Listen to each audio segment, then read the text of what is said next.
Hi, I'm Richard Lang, and this is my friend Luc Vermeeren, and I'm going to chat to Luc about seeing. Hello. So, tell us what brought you to seeing in the first place? How long ago was it? I think it's about 13 years ago. I think 98. You gave a workshop in Antwerp. I was practicing Tai Chi at that time. And the physical movements were easy for me. Somehow this body picked it up easy.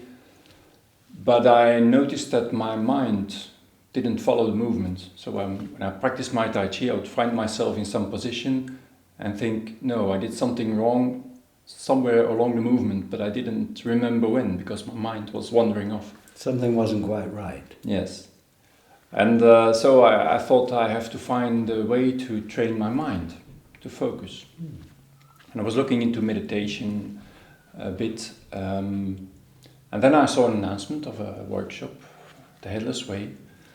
And I thought, well, if I lose my head, all the thoughts will also be gone. So my mind will be focused. That sounds good. Sounds good. Well, the first workshop I gave myself, there was, I asked the people, why did you come? And one of the women said, well, I saw a headless workshop and I thought when my head is gone, all the thoughts will be gone. And then I thought, no, it doesn't work that way. So you came to a workshop? I came to your workshop. I can't say it was a big bang. It wasn't an enormous shift in my life. I think the thing that struck me most was the cart experiment where all of a sudden Luc disappeared. And dramatic in a quiet way. Yes. It was a feeling of freedom, of not having to act anymore in a way. A lot of luggage that I could drop because it wasn't needed. I could just enjoy the world in a way. What a relief. What a relief, yes indeed. So I bought a little booklet, blue booklet in a cassette. And said, I'm going to practice this. And I lost the booklet and I lost the cassette, never practiced. But I made myself a tube and tried it in front of the mirror. Oh, well done, yeah. And I subscribed to a magazine, Dutch magazine, that Raf Pieper from Bruges had brought to your workshop. Which helped me a lot because it gave different traditions, different voices to see this. And to express this, and it helped me to check out what is it for me, what is it for those people, and how does it connect. And that was the beginning. There was a second workshop you gave, I think, 3 or 4 years later in Antwerp, where Hilde, my wife, and I came. And afterwards I tried to get people together, which worked for a few sessions, and then the number of people diminished, and eventually it stopped. And did you begin to find it making a difference in your life in some way? Well, at that time I don't think it was, I was conscious of any difference. But seeing that I couldn't get people together, I decided to go where the people meet. And that's here in Salisbury for the Headless Gathering. So that was my motivation to come here the first time. To meet other people. Yes, and to share it and to exchange what it does mean and what you experience. And that was a strong experience for me, being here for 5 days, using the experiments, talking to all kinds of people. And I think from that moment on it became more conscious. What does it mean? What does it change in my life? And the last years, more and more, there are things changing that I think are connected with seeing. Why do you think it was powerful for you to come together and to meet people? Have you got a sense of why? Well, you can see this with one experiment, but I always compare it to a curtain. Curtain opens, you see it, and then the curtain closes again. And your thinking starts analyzing, what should I see? What did I see? Did I see it right? Did I see it completely?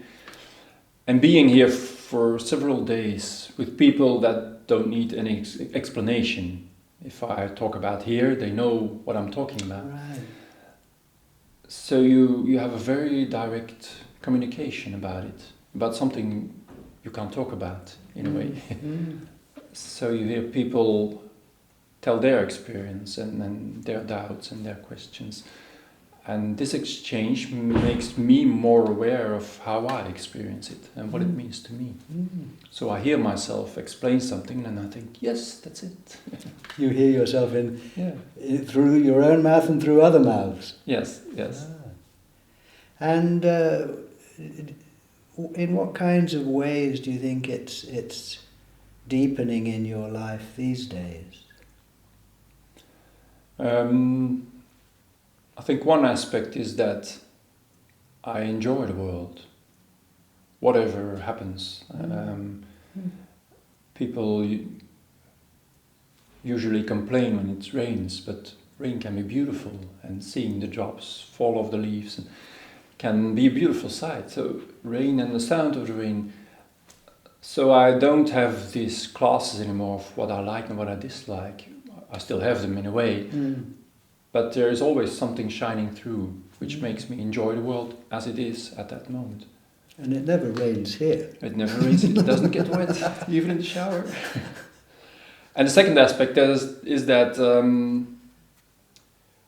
I got rid of this mask. If I have contact with people, I don't feel the need to be someone, to perform in a way, people give you a label, say, you're an engineer or you're into green energy or whatever. And I can say yes and still be free to explain something else. So you can accept the label and yet you are for yourself free of it. Yes, I know it's their label. They use it on me, but here there's never a label. So I stay free of the label, accepting that for them it's easy to give the label and then they know which box I'm in. Yes. But I'm never in a box for myself. A wonderful thing, isn't it? Yes, yes. Fantastic. Face to no face is another way of putting it. Yeah.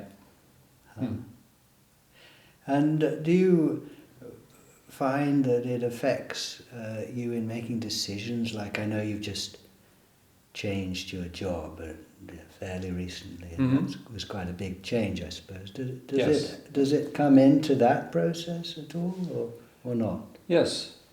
I'm convinced that I don't really take any decisions. There's just something pops up. It's an occasion and you say yes or no. But in a way, for some things, like my job, when they called me on the telephone and said, I'm Jim from EcoPower, I knew that he was going to ask and going to say, we have a job for you, will you come? So I knew I had to say yes or no. And it was easy because if I said no, it would be final. I wouldn't change jobs anymore. I'm 54 now, so it was an occasion I got, a trust I got from those people. So I said yes. And everything else went smoothly in a way. And I realized that I can look at it from another angle and say, well, you changed jobs, but you earn less and you have less holidays and you don't have an office for yourself. You're in one big room with 20 people. And the one who explains what you have to do is someone who is hardly 30 years old. So all these things could make me disappointed and say, well, I'm 54 and I have to earn more and I have to get be some in charge. Status. Yes. But I don't find any difficulty to drop that all and simply flow as it flows and enjoy it. You can relax back in your true status. Yes. And enjoying how these people work and how they accept me as I am for them. And do you find yourself mentioning seeing to the people at work or not? No, at work not. Until now. maybe next week they will ask me, oh, how was your holiday? Where did you go? And then there's that difficult moment when you say, well, I did a workshop. Oh, what kind of workshop? And then what do you say? Well, sometimes I say it's something spiritual, people meeting. And sometimes you feel some opening and you can talk about it more clearly. And I know one of the persons, she knows I'm in the headless way. I'm doing something with the headless way. I don't know how much she knows, but she mentioned it once. So it might be an opening. But even if there is no opening, it's no problem. Because you are open. Yes. You are the opening. Mm-hmm. And the people who need it will recognize it, and there are plenty of occasions to get in touch with it. And if someone were to ask you, like me now, what on earth does it mean to you? I know one can never define it, but what comes up? Freedom and gratitude, I would say. A freedom of the labels, freedom to choose in a way whatever you want, and don't attach to status or any conviction or belief. And gratitude that this all happens, that there are different people, and there is the sunshine, and there are the flowers and the animals, and I get food. And last year I realized when Alan was playing the piano here, there was this thought of, oh, it's such a pity that I don't play any music. And then I thought, no, Alan plays it for me. He was learning, he was doing all this trouble, and then he gave me the music, so I can enjoy it, and it's my music in a way, and I don't feel the need to learn it for myself. Someone else had that need, and I can enjoy it. So that's the gratitude, I think. Beautiful, beautiful. Well, thank you, Luc. You're welcome. Thank you.